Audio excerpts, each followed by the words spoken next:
ഉൽപ്പത്തി പുസ്തകം 49 അധ്യായം 11 മുതൽ 24 വരെയുള്ള തിരുവചനങ്ങൾ.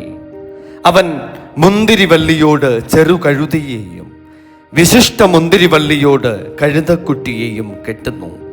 അവൻ വീഞ്ഞിൽ തൻ്റെ ഉടുപ്പും ദ്രാക്ഷാരസത്തിൽ തൻ്റെ വസ്ത്രവും അലക്കുന്നു. അവൻ്റെ കണ്ണ് വീഞ്ഞുകൊണ്ട് ചുവന്നും അവൻ്റെ പല്ല് പാലുകൊണ്ട് വെളുത്തുമിരിക്കുന്നു. സെബൂലൂൻ നദീതീരത്ത് വസിക്കും. അവൻ കപ്പൽ തുറമുഖത്ത് പാർക്കും. അവന്റെ പാർശ്വം സീദോൻ വരെയാകും. ഇസാഖാർ അസ്ഥിബലമുള്ള കഴുത. അവൻ തൊഴുത്തുകളുടെ മധ്യേ കിടക്കുന്നു. വിശ്രമം നല്ലതെന്നും ദേശം ഇമ്പമുള്ളതെന്നും കണ്ടു. അവൻ ചുമടിന് ചുമൽ കൊടുത്തു, ഊഴിയത്തിന് ദാസനായി തീർന്നു. താൻ ഏതൊരു ഇസ്രായേല്യ ഗോത്രവും പോലെ സ്വജനത്തിന് ന്യായപാലനം ചെയ്യും. താൻ വഴിയിൽ ഒരു പാമ്പും പാതയിൽ ഒരു സർപ്പവുമാകുന്നു. അവൻ കുതിരകളുടെ കുതികാൽ കടിക്കും. പുറത്തു കയറിയവൻ മലർന്നു വീഴും.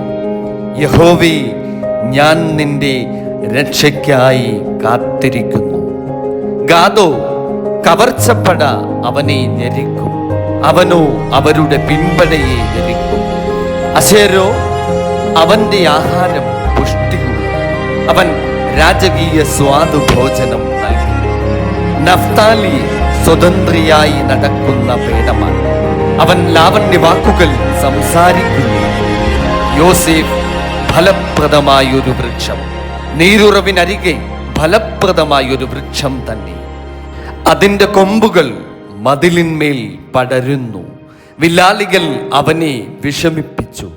അവർ എയ്തു അവനോട് പൊരുതു. അവന്റെ വില്ല് ഉറപ്പോടെ നിന്നു. അവന്റെ ഭുജം യാക്കോബിൻ വല്ലഭന്റെ കയ്യാൽ ബലപ്പെട്ടു. ഇസ്രായേലിന്റെ പാറയായ ഇടയന്റെ നാമത്തിൽ തന്നെ.